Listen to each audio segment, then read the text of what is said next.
एक ऐसी ये सड़क है जो बिजली पैदा करती है। 4.5 किलोमीटर का रूट है, जदीद तरीन इंफ्रास्ट्रक्चर से इक्विप है। बिजली तो सोलर प्लेट से पैदा होनी है। बिल्डिंग्स यहाँ पे हाई राइज है, हाई राइज, चाहे वो रेजिडेंशियल हो चाहे वो ठीक है। ऑफिस बिल्डिंग हो। 5 से 6 मिनट के अंदर अंदर आप वाल्टन जा सकते हैं। जितने भी साइकिल ट्रैक्स होते जी। हैं वर्ल्ड के अंदर, या वो ब्लू होते हैं या वो रेड होते हैं।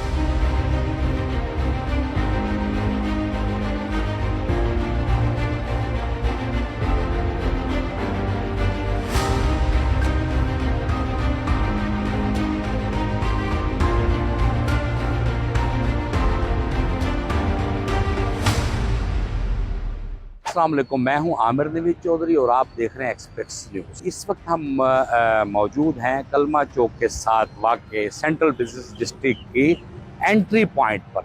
Central business district Punjab government का एक स्टेट ऑफ आर्ट मंसूबा है।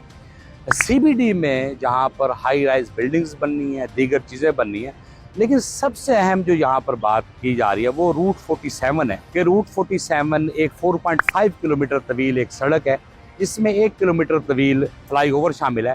रूट 47 कलमा चौक से शुरू होकर वाल्टन रोड पर जाता है।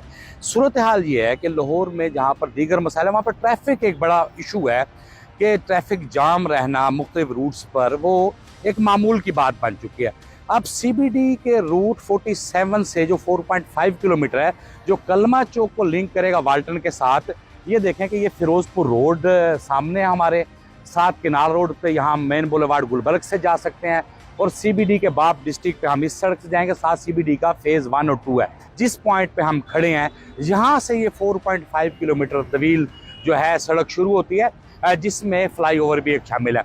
जहाँ पर ये शहर के एक इलाके बड़ी आबादी को दूसरे आबादी से लिंक करेगा। इसके बनने से ये आबादियाँ जिनका ट्रैवल पहले ये लोग कलमा चौक से या वाल्टन कैंटी की तरफ से जाते थे DHA, या कलमा चौक से जाना था कैवलरी की तरफ से, तो उसमें उन्हें काफ़ी टाइम लगता, 20 से 25 मिनट, ट्रैफिक जाम की सूरत में 30-35 मिनट भी लग जाते थे। आप कलमा चौक से इस पे एंटर हों और आप 5 से 6 मिनट के अंदर अंदर आप वाल्टन जा सकते हैं, क्योंकि यहाँ speed limit 50 kilometre per hour रखी गई है।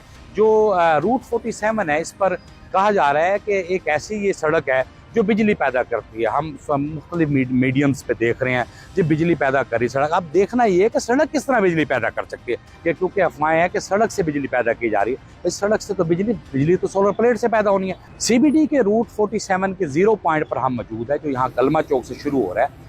जो इलाके इससे लिंक होते हैं वो बैकग्राउंड में आप उस पर देख सकते हैं साइन बोर्ड पर। अब ये यहाँ से शुरू होकर कहाँ तक जाता है, आए इस हम सफ़र का आगाज़ करते हैं और इसमें किस तरह बिजली भी बनाई जा रही है ये भी हम देखते हैं।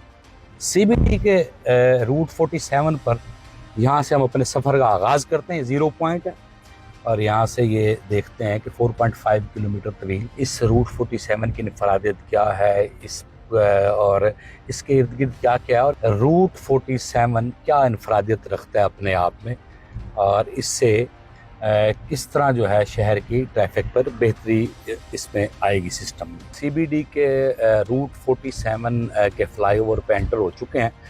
कुछ ही आगे जहाँ के जो एग्जीक्यूटिव डायरेक्टर टेक्निकल हैं रियाज हुसैन, वो हमारा इंतज़ार कर रहे हैं।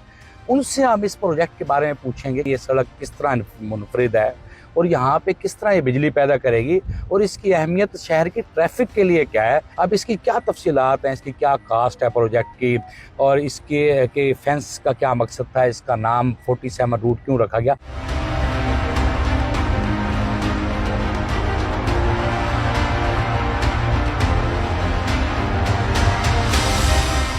हमारे साथ CBD के एग्जीक्यूटिव डायरेक्टर टेक्निकल रियाज हुसैन मौजूद हैं। रियाज हुसैन से पूछते हैं कि ये प्रोजेक्ट कब शुरू हुआ, कितने दिनों में कंप्लीट हुआ, इसके अगराज़ व मकासद क्या थे और इसका शहर पे क्या इम्पैक्ट आएगा। जी रियाज साहब। अस्सलाम वालेकुम जी, बहुत शुक्रिया आपकी तशरीफ़ आवरी का। सबसे पहले तो मैं ये बताते चलूँ कि हम इसे रूट 47 क्यों कहते हैं। आपको वो हिस्ट्री मालूम है, ज़ाहिर है कि जब कायद-ए-आज़म मोहम्मद अली जिन्ना ने पाकिस्तान बना 1947 में, तो जो पहला कदम रखा पाक सरज़मीन पे, तो वो यही हिस्सा था वाल्टन एयरपोर्ट पे। वहीं पे उन्होंने अपना पहला कदम उतारा था और फिर उसके बाद जो इंडिया से ट्रेन आई थी तो वो भी इसे बाबे पाकिस्तान के ऊपर बहुत सारे महाजरीन आके ठहरे थे हमारे पीछे। अकब में आप देख सकेंगे कि हमारे पीछे वो एक बाबे पाकिस्तान की जगह मौजूद है जहाँ पे महाजरीन के कैंप लगे थे। तो हमने कायद-ए-आज़म मोहम्मद अली जिन्नाह को गवर्नमेंट ऑफ पंजाब के कहने पे ये ट्रिब्यूट बख्शने के लिए इसे रूट 47 का नाम दिया कि ये पहला सेंट्रल बिजनेस डिस्ट्रिक्ट है पंजाब का और पहला कदम कायद-ए-आज़म मोहम्मद अली जिन्नाह का था। और पाकिस्तान में पहली दफ़ा जब लोग आके ठहरे थे तो इस जगह ठहरे थे, तो इसी वजह से हमने रूट 47 यानी रूट टू प्रॉस्पेरिटी और एक प्रोग्रेस की तरफ पाकिस्तान का पहला कदम था। चूँकि ये पहला बिजनेस डिस्ट्रिक्ट है इसलिए हमने इसे रूट 47 कहते हैं। कि ये सिर्फ एक रूट नहीं है, ये पाकिस्तान का पहला 4.5 किलोमीटर का रूट है जो जदीद तरीन इंफ्रास्ट्रक्चर से इक्विप्ड है। इसका वाटर सप्लाई सिस्टम, इसका सीवरेज सिस्टम, इसका ड्रेनेज सिस्टम, इसकी इलेक्ट्रिसिटी सिस्टम, ये सारी की सारी अंडरग्राउंड है। और ये पहला डिस्ट्रिक्ट है जो कि मॉडर्न टेक्नोलॉजी यानी 700 फीट से लेकर 300 फीट तक की यहाँ हाई राइजेज आनी है, तो उन सारे इंफ्रास्ट्रक्चर को सपोर्ट करता है, ना सिर्फ इलेक्ट्रिसिटी की मानद में बल्कि सारी की सारी इम्यूनिटीज़ जिसमें आपकी ICT रिक्वायर्ड्स होती हैं, आपको इंटरनेट की रिक्वायर्ड्स होती हैं, सिक्योरिटीज़ रिक्वायर्ड होती हैं। तो this is most modern infrastructure of the Pakistan, we can claim that and we can prove that. इस वक्त DHA, पंजाब हाउसिंग सोसाइटी और जितना भी ये कसूर तक लाहौर फैला हुआ है, ये 2 मेन रोड्स हैं। आपको पता है लाहौर में 4 आपकी रोड्स हैं जो रिवर रावी की तरफ जाती हैं और 2 रोड्स हैं जो ये पैरेलल कनेक्ट करती हैं। एक आपकी कैनाल रोड है और दूसरी आपकी वॉल्टन रोड है। बाकी जेल रोड, माल रोड, फिरोजपुर रोड, फिर मुल्तान रोड, ये पैरेलल कनेक्ट करते इसको कनेक्ट करती हैं। तो जितनी भी ट्रैफिक ये DHA की तरफ से जाती है टूवर्ड्स रिवर रावी, वो सारी की सारी इन 2 पैरेलल रोड्स को करते हुए आपकी हॉरिजॉन्टल रोड्स की तरफ जाती हैं जो माल रोड है। तो उनको एक नया पैरेलल रूट मिला है 4.5 किलोमीटर का, यानी फिरोजपुर रोड से लोग जो जाना चाहेंगे जेल रोड की तरफ वो भी ये रूट इस्तेमाल कर सकते हैं, माल रोड की तरफ या शुमाली लाहौर की तरफ जिसमें आपका बागबानपुरा आ जाता है, मुगलपुरा आ जाता है, जो रिच आपको पता है हाईली पॉपुलेटेड और थिक एरिया है। जिन लोगों ने जाना है अंदरून लाहौर की तरफ और वो आ रहे हैं कैंट की तरफ से, आरे बाज़ार की तरफ से, जो पुराने लाहौर की तरफ से आ रहे हैं, वो भी इस रूट को इस्तेमाल करते हुए आपके ओल्ड लाहौर की तरफ जा सकते हैं। रियाज साहब, इसमें आपने जिस तरह कहा है कि जो सर्विसेज हैं सीवरेज की, वाटर सप्लाई की, वो इसके अंदर इंक्लूड हैं, जदीद तरीन है, मॉडर्न है, और ये तकरीबन 95 फीट वाइड है और 3 लेन्स है, 2 रोया है। जी जी। ये बताइएगा इसकी कास्ट कितनी है? ये पाकिस्तान का पहला ब्रिज है जिसके दोनों साइड पे बाइकर्स लेन है, ताकि जो आपके साइकिल पे लोग आते हैं, पैदल लोग आते हैं, वो बड़े अनसेफ होते थे ब्रिजेस के ऊपर। तो अगर आप देखेंगे तो 8-8 फुट की दोनों तरफ में हमने वॉकवेज दिए हुए हैं ताकि लोग आए। फिर हमने इसको जदीद बनाया, चूँकि यहाँ सिक्योरिटी कंसर्न भी थे, हमें लूअर्स लगाने पड़े ताकि सिक्योरिटी कंसर्न्स ना आए। हमारे अलाइड डिपार्टमेंट्स बैठे हुए थे, तो उसके साथ साथ फिर हमने इसको यही किया कि ये चूँकि फ्रेम तो मौजूद था तो हमने इसको सोलराइज कर दिया। रियाज साहब, इसकी एक इनफरादियत ये है कि इससे आपने साइडों पर जो फेंसिंग रूटीन में हमें नज़र आती फ्लाईओवर से, ये ज़रा हमें डिफरेंट इंफ्रास्ट्रक्चर नज़र आ रहा है। इसका बताएं कि ये किस लिए इसकी ज़रूरत पेश आई है? तकरीबन 10 फुट से ज़्यादा इसकी हाइट है और ये बाइकर्स लेन भी, ज़रा ये बताएं। देखिए, आपको पता है ये कैंट एरिया में हम फॉल करते हैं, तो हमारे अलाइड डिपार्टमेंट्स हैं लेफ्ट राइट। तो हमने जब ये ब्रिज बनाया था तो हमें ये सिक्योरिटी कंसर्न्स की वजह से कहा गया था कि यहाँ के आपने 8-8 फुट के ऊंचे लूअर्स इंस्टॉल करने। ठीक है। जब हमने लूअर्स इंस्टॉल किए तो विंड प्रेशर की वजह से उस लूअर्स को सपोर्ट करने के लिए हमें ये फ्रेम देना पड़ा। जब हमने ये फ्रेम देखा तो हमने तो इसको अपॉर्चुनिटी के तौर पे लिया, तो हमने इसको डिज़ाइन में शामिल किया कि हम इसके ऊपर सोलर पैनल्स इंस्टॉल करेंगे और इलेक्ट्रिसिटी जनरेट करेंगे। जब हमने कैलकुलेशंस की तो ये तकरीबन 1 मेगावाट इलेक्ट्रिसिटी प्रोड्यूस करता है, जो मेरी स्ट्रीट लाइट्स हैं, जो मेरे ऑफिस के खर्चे हैं, जो मेरे लोग और कंस्ट्रक्शन कर रहे हैं, उन सब की एनर्जी डिमांड को कोप अप करता है। तो हमने इसको अपनी कॉस्ट के अंदर शामिल किया। बिल्कुल। आपने कॉस्ट का क्वेश्चन किया था, तो ये 9 बिलियन में हमने कॉन्ट्रैक्ट किया था विद NLC। हमारे पास चूँकि ये मैंने बताया कि we were working in a sensitive area, तो NLC हमने G2G इसका कॉन्ट्रैक्ट किया था, जिसको हमने 7.8 बिलियन में कंक्लूड किया। तो 1.2 बिलियन की इस पूरे इंफ्रास्ट्रक्चर में हमने सेविंग भी की। अच्छा रियाज साहब, हर तरफ बड़ा चर्चा है जी, ऐसा रोड जो बिजली पैदा करेगा। लोगों के कन्फ्यूजन ये है, ये वो स्ट्रक्चर है जो आपने एक फेंस के तौर पर साइड पे लगाया था, जी और जिसकी सेफ्टी जो बेहतर करने के लिए या उसे ग्रिप करने के लिए ये एंगल्स एक्स्ट्रा एग्जिस्ट हुए। जी तो फिर आप लोगों के ख्याल आया कि इसका यूज किया जाए, इसे जी। यूजफुल बनाया जाए। जी तो अब ये जो ऊपर रिजवान सर दिखाइएगा कि ये ऊपर ये जो स्पेस है यहाँ पे सोलर पैनल सोलर लगेंगे। पैनल लोगों का अमूमन इसमें कंसेप्ट ये आ रहा है कि शायद जिस तरह जापान या चीन में एक आधा तजर्बा कि रोड पे कुछ जनरेशन हो रही होगी, ये रोड आम रोड की तरह ही है, और यहाँ इस रोड पे गाड़ी चलने से कोई बिजली पैदा नहीं होनी।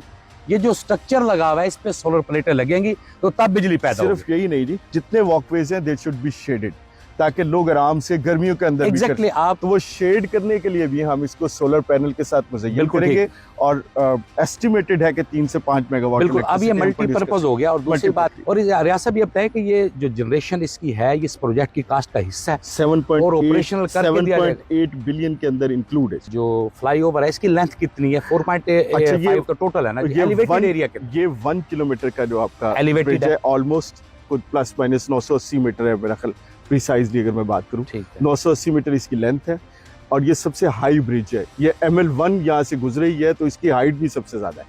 नॉर्मली ब्रिजेस की हाइट इतनी नहीं होती, चूंकि ये ML1 का रूट था।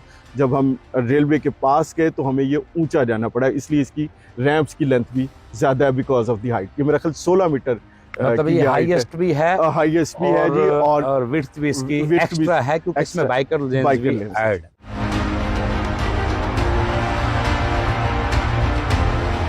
कि ये हम जहाँ खड़े में ये क्या है? देखिए जी, किसी इस पे भी हम शहर की मोबिलिटी के लिए जो सबसे इम्पोर्टेंट चीज़ होती है वो आपका साइकिल ट्रैक और वॉकवेज होता है। बिकॉज आपको पता है कि ये हमारे लेफ्ट और राइट साइड पे, दोनों साइड पे हाई राइज बिल्डिंग्स हैं। यहाँ पे शॉपिंग मॉल्स होंगे, ऑफिसेज होंगे, टाइम स्क्वायर की तरह, जिस तरह न्यूयॉर्क या चाइना के अंदर, बीजिंग के अंदर, शंघाई के अंदर आपको पता है कि लोग अपने ऑफिस से निकल के यहाँ पर आकर ये जो वॉक भी कर ये सकेंगे। रियासत ये जो प्लाट्स हैं ये सारे के यहाँ पे सारे हाई राइज कंस्ट्रक्शन होगी, जी जी, और ये उसके आगे वॉक वे है, और ये 60 फुट का वॉकवे ये है, 60 फीट का वॉक 60 वे है, फीट वाइड है, इसके दो जिसके- तरफ टफ टाइल्स है मेरे ख्याल। जी जी, और दरमियान में ये रियासत ये क्या है? ये ब्लू पेंट किया हुआ, सर, क्या दुनिया ये में- ब्लू रंग आपको पसंद था क्या? जमीन पे, जी। दुनिया में जितने भी साइकिल ट्रैक्स होते जी। हैं वर्ल्ड के अंदर, या वो ब्लू होते हैं या वो रेड होते हैं। लेकिन जिस पे अब हम इस वक्त मौजूद हैं जी जी, ये साइकिल ट्रैक, और ये कोई मखसूस पेंट है इसका? जी ये मखसूस पेंट है जी, ये सिर्फ अच्छा। साइकिल ट्रैक के लिए दुनिया में यूज होती है। ओके, हमने चाइना से इंपोर्ट की है। ये वहाँ- देखें जी, एक तरफ टफ टाइल है और ये पेंट है ब्लू कलर का, जिससे बाइक साइकिल वालों के लिए, और इसकी थिकनेस बहुत ज्यादा है। जी जी जी जी, इस तरह इसकी एक लेयर, ये देखें अगर हम इसे साइड पे एक स्पेयर पीस, ये देखें ना इसकी थिकनेस बड़ी है। अच्छा, ये रियासत ये ऑल सीजन है और इसमें वेदर रेजिस्टेंस भी है। हमारे यहाँ जी, जी। टेम्परेचर आपको तो 50 जी को जी टच जी, कर ये जाता है। वेदर रेजिस्टेंस है जी, ठीक है। और ये ऑल सीजन है। आपने देखा हो ये मई ठीक में है। है, और ये इंशाल्लाह ठीक रहेगा। तो ये वैसा तो नहीं होगा जो अल्लाह ने लाहौर किया, में कलर जो that है is, बारिश में घुल गया था, नहीं, इसमें वैसा तो नहीं होगा ये? बारिश हो सकती है। बारिश में नहीं। और इसको हमने धोया भी है, तो अल्लाह नहीं करे ऐसा हो। अगर होगा भी, खुदा ना खास्ता, ठीक अल्लाह है। ना करे ये कभी होगा नहीं। ठीक है, अगर हुआ तो वी हैव अ ठीक है। रियासत ये कौन सा एरिया है? तो ये यहाँ से यहाँ पे ये जो- मॉल बनेगा, जी, और ये ये हमारा कितनी सेंटर हाई है। राइज कितनी है? सर हमारा 700 फीट से लेके 350 तक हमारा वेरी करता है। स्टार्ट में 700 फीट हमें ठीक है, सिविल एविएशन ने अलाउ की हुई है। जो मिनिमम हाइट है ठीक है। वो 300 फीट है। और ये लाहौर का सबसे बड़ा शॉपिंग मॉल होगा इस हिसाब से। उम्मीद है जी। ठीक ये है, सारी की सारी बिल्डिंग्स यहाँ पे हाई राइज है, हाई राइज, चाहे वो रेजिडेंशियल हो, चाहे वो ठीक है। ऑफिस बिल्डिंग हो। बिल्कुल। और ऐसा फाउंटेन भी है, झील भी है, और यहाँ पे एक्वाफायर का आपने सिस्टम किया है कि बारिश के पानी को आपने देखिए किस जी, तरह स्टोर करना। हमारा जो जितना भी ड्रेनेज सिस्टम है ना, जो वो ठीक लिंक है। करता है हमारी लेक के अंदर। ठीक है, हमने लेक को बनाया ही इस तरह से है कि वो वाटर कंजर्व कर सके ठीक है। और उसको फिर दोबारा रिचार्ज कर सके। CBD में जहाँ पर ये रूट 47 है जो शहर के दो हिस्सों को लिंक करता है, ट्रैफिक की एक जो है बेहतर वो सहूलत फराहम करता है। साथ साथ इसके दोनों तरफ हाई राइज बिल्डिंग्स बनेंगी जो 300 से 700 फुट तक बुलंद होंगी। अब इसका जो रोशन पहलू है वो तो ये है कि ये 4.5 किलोमीटर का ट्रैक हमारा बना है, लेकिन इसकी कास्ट की जब बात की जाए तो इनिशियली इसका PC1 9 बिलियन का था, जो बाद में 7.8 बिलियन पे हो गया। 1.2 बिलियन की इसमें कास्ट रिडक्शन और सेविंग हुई है। एक इस पर तनकीद ये भी की जा रही है कि ये महंगा तीन प्रोजेक्ट है, तो इसकी कास्ट को CBD के जो डायरेक्टर टेक्निकल रियाज हुसैन ने जस्टिफाइड इस तरह किया है कि इसकी कास्ट इस वजह से भी ज़्यादा है कि इसमें अलाइड काफ़ी चीज़ें शामिल हैं। CBD के रूट 47 के हवाले से हमने अपने नाजरीन को जो उसकी तमाम 360 डिग्री एंगल से जो उसकी चीज़ें थी, इंफ्रास्ट्रक्चर था, जिसमें सहूलियात थी, जो उसमें पावर जनरेशन का एक बेहतरीन एलिमेंट शामिल किया गया, क्योंकि ग्रीन एनर्जी पे आजकल फोकस है। और उस बेहतरीन तरीके से एक सेफ्टी के लिए लगाए गए जो जंगले को जो है एक सोलर के फ्रेम के तौर पर इस्तेमाल किया गया। ये एक जो है इनिशिएटिव, इस हवाले से ये रोड मुनफरिद इस तरह है कि यहाँ पर जिस लेन से पैदल लोग जाएंगे, बाइकर्स जाएंगे, वो जो लेन है वो बिजली भी पैदा कर रहा है।